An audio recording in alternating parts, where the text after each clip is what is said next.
Hello అందరికీ, welcome to my channel my two muffins. Please to like, share and subscribe. ఈరోజు మనం easy and healthy pizza లాంటి ఆమ్లెట్ని ఎలా చేసుకోవాలో చూసేద్దాము. అయితే ఈ ఆమ్లెట్ కోసం నేను ఒక 2 ఎగ్స్, ఒక పొటాటో, గుప్పెడంతా ఆకుకూరని తీసుకున్నాను. నేను తోటకూర తీసుకున్నాను, మీరు కావాలంటే పాలకూర కూడా తీసుకోవచ్చు. అయితే చూపిస్తున్న విధంగా ఈ తోటకూరని వీలైనంత చిన్నగా సన్నగా కట్ చేసి పెట్టుకోండి. ఇప్పుడున్న జనరేషన్ పిల్లలకి పిజ్జాలు, బర్గర్లే తెలుసు కదా. హ్యాపీగా ఇలా ఆమ్లెట్ చేసి పెట్టేయండి. పిజ్జా అని చెప్పేసి పెట్టేయచ్చు, ఈజీగా తినేస్తారు. హెల్త్కి హెల్త్, ఒబెసిటీ కూడా రాకుండా ఉంటుంది. ఇప్పుడు చూపిస్తున్న విధంగా పొటాటోని స్కిన్ పీల్ చేసుకొని ఒకసారి వాష్ చేసుకున్న తర్వాత ఇలా స్లైసర్తో స్లైసెస్ కట్ చేసుకోవాలి. ఒకవేళ మీకు ఈ పీలర్తో కష్టంగా ఉంటే మనం క్యారెట్ గ్రేట్ చేసుకునే గ్రేటర్ ఉంటుంది కదా, ఆ గ్రేటర్లో కూడా చిప్స్ కట్ చేసుకునే బ్లేడ్ ఉంటుంది కదా, అక్కడ కూడా స్లైస్ చేసుకోవచ్చు. నేను చూపిస్తున్నంత థిక్నెస్లో స్లైస్ చేసుకొని వాటర్లో వేసుకొని పెట్టేసుకోండి పక్కకి. అయితే ఈ ఆమ్లెట్ కోసం నేను ఒక స్లైస్ చీజ్ అండ్ ఒక క్యూబ్ బటర్ తీసుకున్నాను.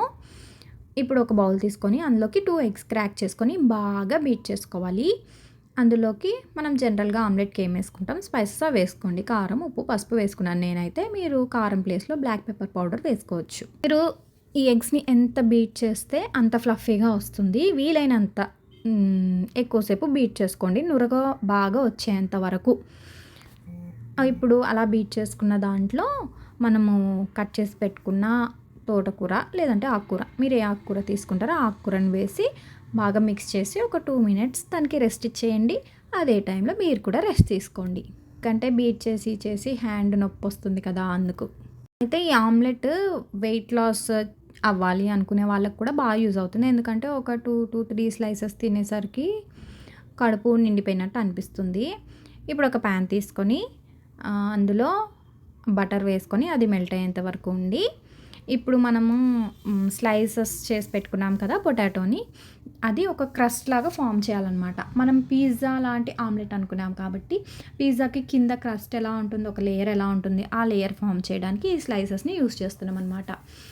అయితే చూపిస్తున్న విధంగా వాటిని ఇలా సెట్ చేసుకొని పెట్టుకోండి.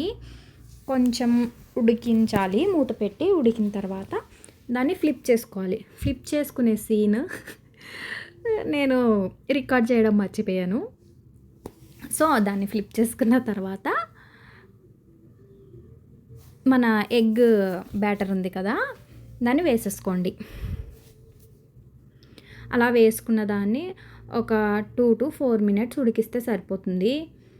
మరీ లీఫీ వెజిటేబుల్ మనం పప్పులో వేసినట్టు ఉడికిపోనవసరం లేదు. ఇలా కొంచెం ఉడికింది అని అనిపించుకుంటే చాలు అనమాట. కింద ఆలు లేయర్ కూడా ఉంటుంది కాబట్టి అది మరీ మాడిపోకుండా మూత పెట్టి చక్కగా ఒక 5 మినిట్స్ ఉడికించండి. మనకి ఎగ్ ఉడికింది అని ఇలా షేక్ చేసి చూస్తే ఎగ్ కదలకుండా ఉంటే ఉడికిపోయినట్టే. అందులో నేనైతే స్లైస్ ఉంది కాబట్టి చీజ్ది అది వేసుకున్నాను. మీరైతే గ్రేట్ చేసి చుట్టూ ఈవెన్గా స్ప్రెడ్ చేయండి, బాగుంటుంది. ప్రతి స్లైస్లో చీజ్ తగులుతుందనమాట, టేస్ట్ బాగుంటుంది. సో చీజ్ ఉడికింది, మెల్ట్ అయింది అని మనకి ఇలా చిన్న చిన్న బబుల్స్ వస్తాయి కదా, అలా బబుల్స్ వచ్చినట్లయితే మనకి ఆ స్లీజ్ మెల్ట్ అయిపోయినట్టే. సో రెడీ టు ఈట్ అనమాట. చూడండి, మాడిపోలేదు, మీకు చూపించడానికి తీసాను. అండ్ ఇది డైరెక్ట్గా ప్లేట్లో సర్వ్ చేసుకొని ఇంకా మనం తినేయడమే. చాలా టేస్టీగా ఉంది, నిజంగా చెప్తున్నాను. పళ్ళు లేని ముసలి వాళ్ళు కూడా ఈజీగా నోట్లో పెట్టుకుంటే కరిగిపోయేంత టేస్టీగా ఉంది, అంత సాఫ్ట్గా ఉంది. మీరు కూడా ఇంట్లో తప్పకుండా ట్రై చేసి మీ పిల్లలకి కూడా పెట్టి వాళ్ళ రియాక్షన్ కూడా చూడండి, చాలా బాగుంటుంది. ఇది ఆలు లేయర్ అనమాట, క్రిస్పీగా బాగుంది. మీకు ఇంకా ఎలాంటి రెసిపీస్ కావాలో నాకు కమెంట్ చేసి చెప్పండి. మీరు కమెంట్ చేయడం వల్ల, లైక్ చేయడం వల్ల ఇంకా ఎంతోమందికి రీచ్ అవుతుంది మన ఛానల్, అండ్ మీరు నాకు సపోర్ట్ చేసినట్టు ఉంటుంది. సబ్స్క్రైబ్ చేసుకోకుండా చాలామంది చూస్తున్నారు కదండి, సబ్స్క్రైబ్ చేసుకోండి ప్లీజ్. ఈ వీడియో కనుక మీకు నచ్చినట్లయితే లైక్ చేయండి, షేర్ చేయండి, సబ్స్క్రైబ్ చేయండి, కమెంట్ చేయడం మర్చిపోవద్దు. Thank you for watching. Bye bye.